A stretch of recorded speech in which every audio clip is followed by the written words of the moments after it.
والصلاة والسلام على خير خلق الله محمد وعلى آله وصحابته ومن سلك مسلكه وقتفى آثاره إلى يوم الدين. أما بعد, we give thanks Almighty Allah for the opportunity He has given to us all.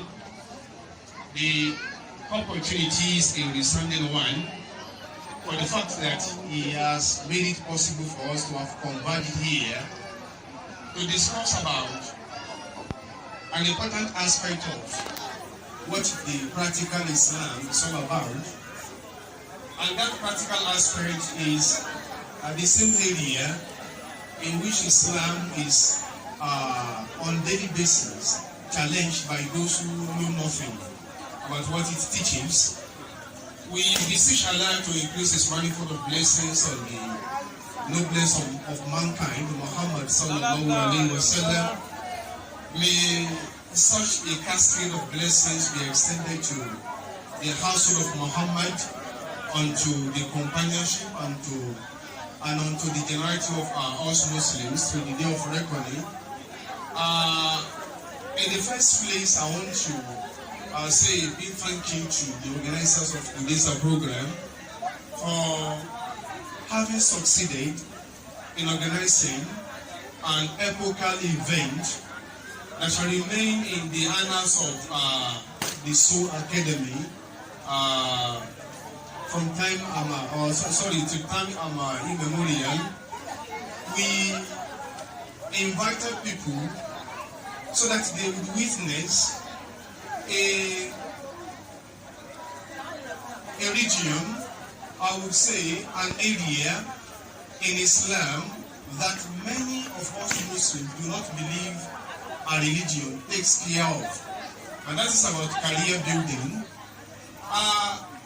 Before I will go into discussing what I had been pre-informed to discuss, I would say a big thank you to Dr. Olalegam, our father, the learned King Ray, for making the path upon which I'm going to trip easier. I say, may Allah reward you abundantly for putting a challenge across, because in the course of your comment, or I will say commentary, Mrs. Olalegam put a challenge across, and that challenge was corroborated by your observation. The challenge is that we are firstly forgetting our linguistic heritage. I'm not going to say it is the challenge. Rather, I would say the challenge is going to take us afar into what we have almost lost. And that is the fact that the beauty that Islam attaches to,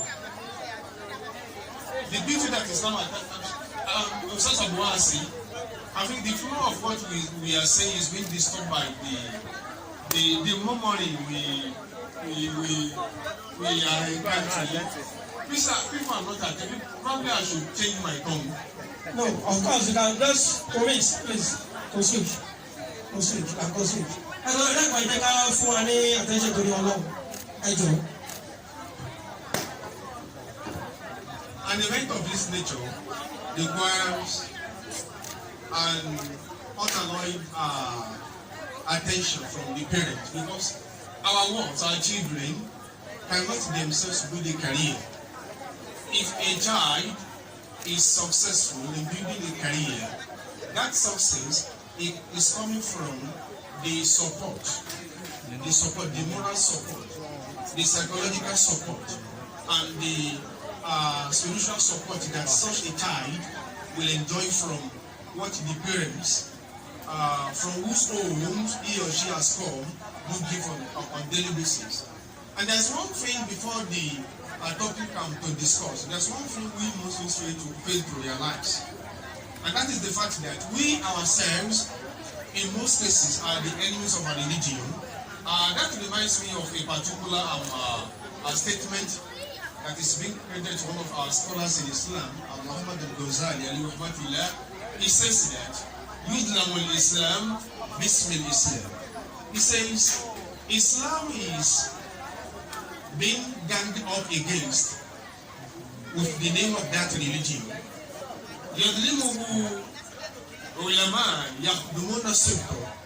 In certain cases, we see a number of pseudo scholars, a number of people who others refer to as far, so to say, who themselves are enemies of Islam.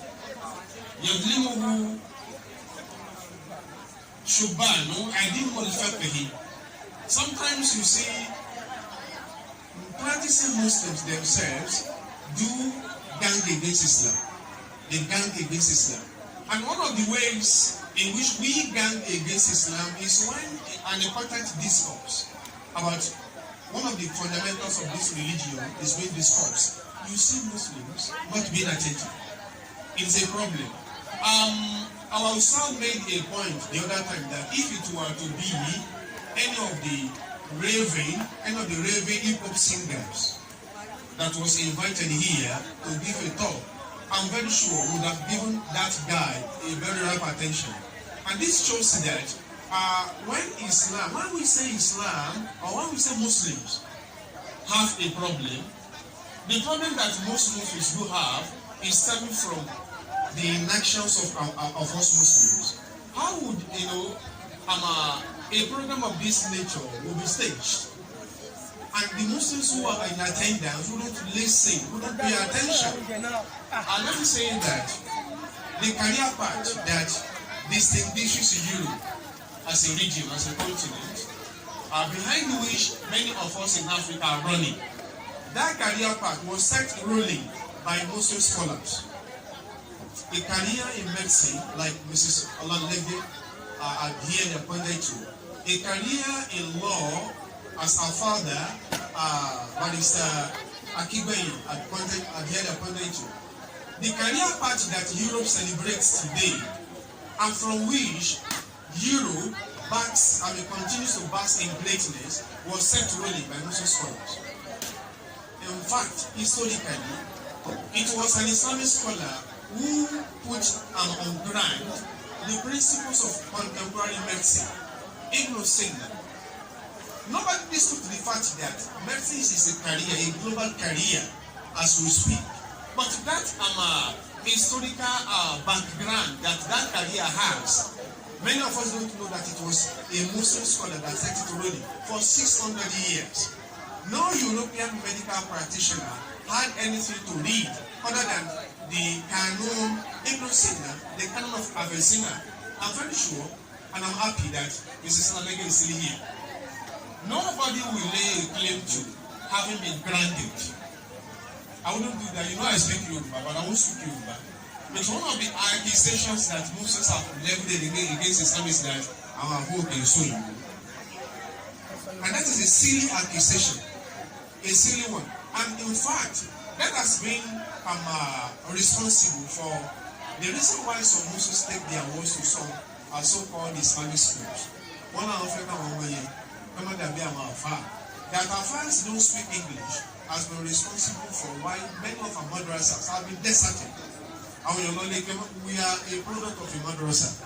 And we find out that if there are places where English is not spoken, it is those places that we can't speak English.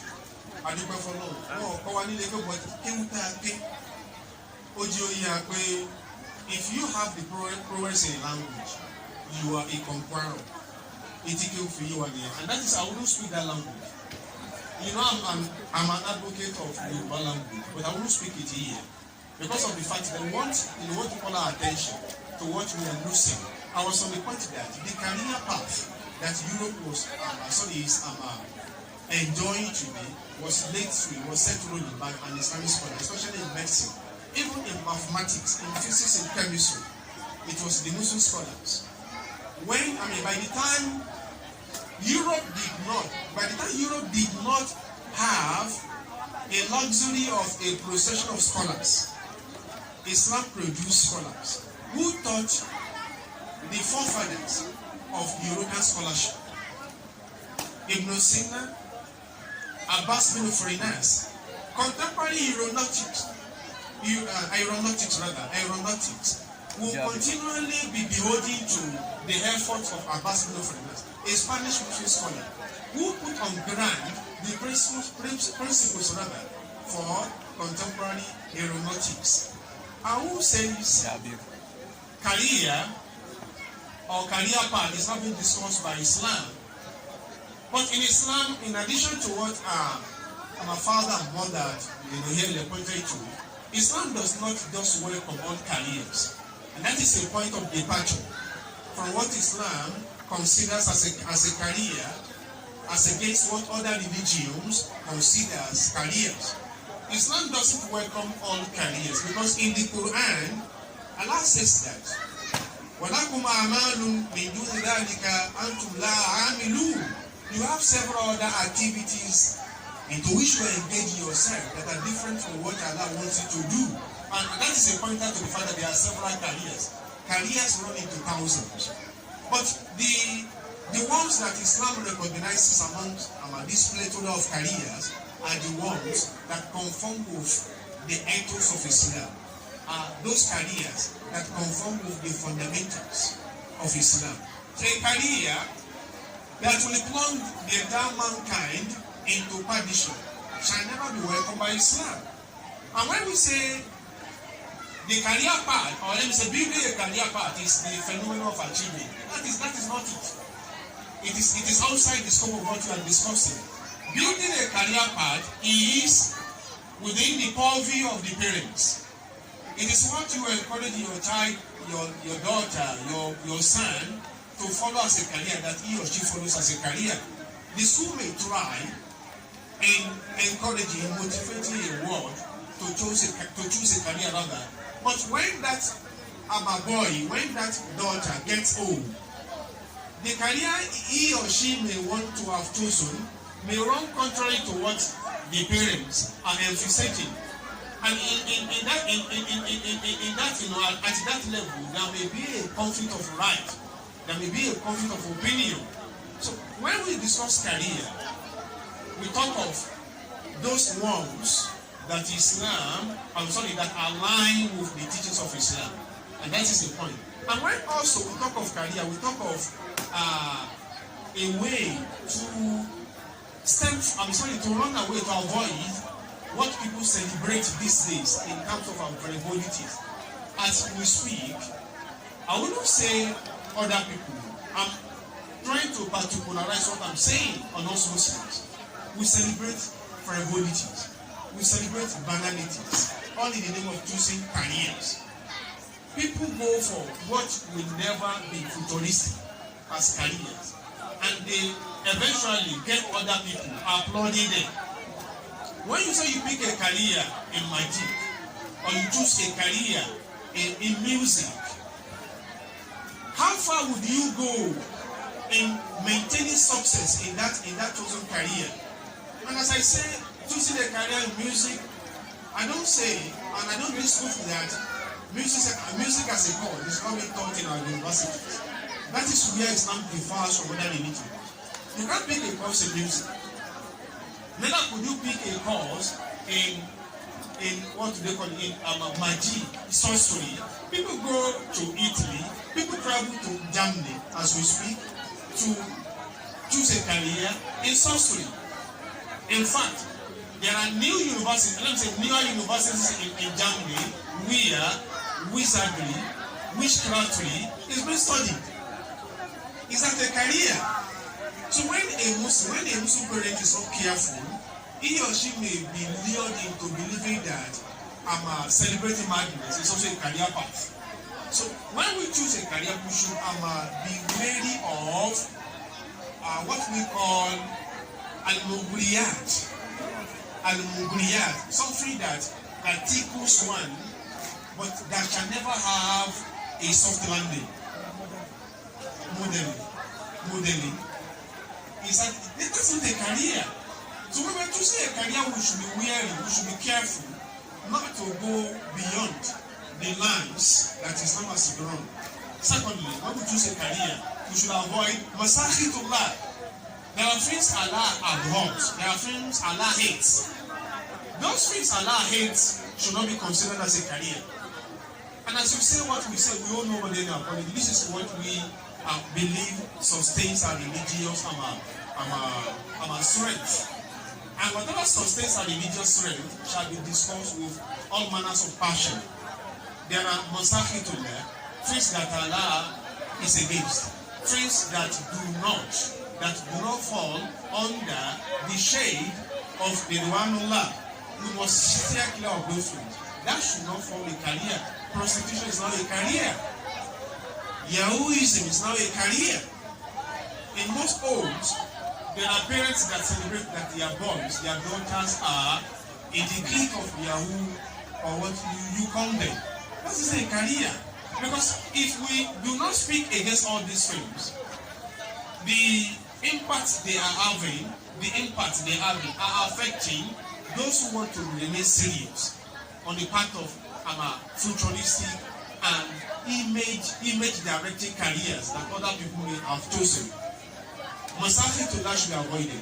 And this is a point of the Quran. The Quran says, Ya ayyuhan ladhina amanu.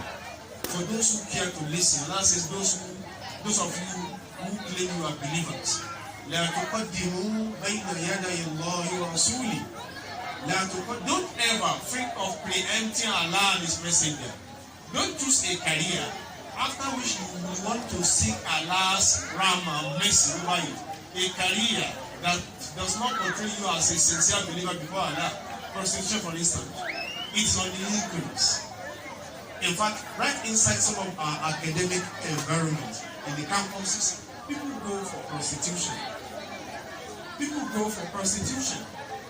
And that says, "La tuqaddimu bayna yaday Allah." And that's our discourse here is not for the parents, because you are going to pilot these children onto greater heights. And if we are not careful, no outsider will help them piloting their careers. If we, their parents, do not help them. La tuqaddimu bayna yaday Allah. This is what our religion says. And we wouldn't say sorry to anybody who may feel God by what we are saying. La tuqaddimu bayna yaday Allahi wa rasuli. Don't preempt Allah, your creator. Don't ever preempt the Prophet sallallahu alaihi wasallam. Whatever you are going to choose as a career must conform with the dictates of Allah, one. And it must also conform with the dictates of the Prophet sallallahu alaihi wasallam. And that is the only recipe, the only ingredient under the shade of which a career will remain successful. Allah says, fear Allah. Don't choose a wrong career for your children. And if your child, your daughter, or your son is into a wrong career, there are more than 1,000 ways by which you can get him or her corrected. You can talk to him or her. You can infuse his or her name into your daily prayer points. So that's another thing you should realize. The third thing is, when you go for a career within the shade of what Allah has made permissible, you must consider that people don't give jobs to dollars. And we have a problem in Nigeria because ours is a society that strengthens the infrastructure of mediocrity. I want to beg to disagree with my learned dad, that whoever chooses to be a career politician, no, career politicians are teams, you know that. But we have career political scientists. So career politicians, are teams. And in addition to that, there are things we misplace in our society. Like we say, in the so-called saner societies, no society is saner. It is the attitudes of the people that live in that society that make it sane or saner. So in the so-called saner societies, you can't just wake up one day and decide that you are going to the parliament, to the parliament. Before you are adjudged a member of the parliament, people must have known what your course of study in the university is like. I can give an example or two or three of the SY British Prime Minister. I know of Tony Blair, I know of David Cameron, and present I know of Boris Johnson. Tony Blair, David Cameron studied politics, philosophy, and economics. So it means they were sure bets for the positions they occupied in their country. But here in Africa, you put somebody who was certified as a professor in pharmacy, as the chairman of the INEC. What did you expect? I'm referring to Mons Ewu, a professor of pharmacy at the end of affair of electoral matters. What did you expect? So if that man failed, we made him fail. Because we put him in an area where he wasn't fit. So here, in this world, in this part of the world, we misplace our priorities. When you talk of choosing a career, you choose a career that conforms with what you could have studied, within which you can lay your authority, within which you can lay a claim to the fact that you are a master of your game. We don't do that here. Somebody who studies Yoruba language, we put him in an area where he will be managing our financial resources. That is misplacement of priorities. They don't do that in the much developed society. You are going to be given a job that conforms with your course of study in the university, and that is an avenue for you to advance in the course of what you may have chosen in life. We don't do that here. And Islam talks about preparing yourself for the challenges of career, for the challenges your career puts across to you. And when you are preparing yourself for such challenges, you must brace yourself up for the ugly part of those challenges. There was a particular time the Prophet had been threatened between two conflicting companions, and when the companion that thought that he didn't have a say in what the Prophet arbitrated was going, he said, "Asbi Allahu wa ni'mal wakeel," and he says, "I thank Allah for having succored me," and he didn't win the case. And as he was about to go, the Prophet said, "Call him to me." The Prophet says, you should know that Allah in His infinite mercy, yu'atibu alal ajzi. If you are not competent in your chosen career, and as a result of that, like we say here, Jewisy, is it Jewisy or Jewisy? Jewisy contracts are not awarded to you. That is your own palaver, because you are not competent. The Prophet tells that person that in Allah yu'atibu alal ajzi. If you are not competent, if you lose competence in what you have chosen, Allah will go to the world. If good tidings of life are taken to the doorsteps of some people, your house shall be sidelined. Because the game of competence with which you could have marshaled your point, with which you could have put yourself in an environment whereby what shall be given to you shall be favorable to you. You don't have it. In Allah, you are active on the heights. Allah does punish rather over incompetence. So when you choose a career, you should know that you are a competent champ in the career you have chosen. And lastly, everything in life isn't about science. Even in Greece, where many believe that modern day science emerged, they don't usually, or they don't only believe in the scientific efforts. And coming down to Africa, and to be precise, Yoruba land, whatever will fetch you riches in life requires prayer. And that is al-ibtihal wa tadallu wa mutawassil. You should continually pray. You are toiling day and night to ensure that your children become greater in life, to ensure your children become more successful in life. As you are toiling day and night, some people are equally toiling day and night to make you cry over your children. This is the reality of the part we find ourselves in Africa, Yoruba land. The Prophet says, "Ad-du'a'u yanfa'u fima nazala when you pray, your being prayerful shall salvage you when the event against which you are praying eventually happens. And what do I young for even if that event against which you are praying does not surface, that prayer point you are on daily basis chanting shall favor you one day. The Prophet wants us to dominate over the happiness and society. It is here in Africa that a pregnant woman will be taken to the hospital, and the nurse, the certified nurse, will want to cater for the pregnant woman. As she is in the job, some people will come to the nurse and tell her that you can't salvage her. She is our flesh. They say it here in Africa, they say it here in Ireland. If that certified nurse remains hell-bent on wanting to safeguard the pregnant woman, what will happen? It means she must be prayerful. It is here in Africa that a barrister or a chief judge will be disturbed spiritually from pronouncing a judgment in court. Our Father is alive to us. A chief judge will be disturbed spiritually from pronouncing a judgment. And then we say, he will continue adjourning the case till God knows when.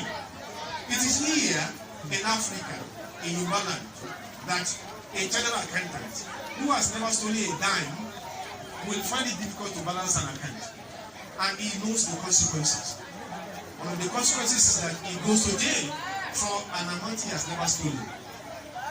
It means at that point, if you are to become success in your chosen career as a Yoruba man, as a Yoruba woman, as a Yoruba son, as a Yoruba daughter, you have to be prayerful.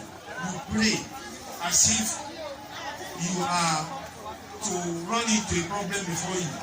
You pray as if you are already into a problem. And you pray as if you are not going to be salvaged from your problem. And these points, if they are all added together, will go a long way in cementing an eternally blissful career for our children. I beseech Allah in His infinite mercy to reward the organizers of today's program, to reward the parents who deem it fit to be present, to reward the staffers of the school who consider these as part of the sacrifices they are making on a daily basis in building the future of these young ones, and to reward the young ones themselves for gracing the occasion and for paying attention to what is being discussed here, and to reward us all, the invited guests. In his infinity, he has the might to do that. Subhana rabbika rabbil izzati amma yasifun, wa salamun ala al-mursalin, walhamdulillahi rabbil alamin. Sallu ala an-nabiyil karim.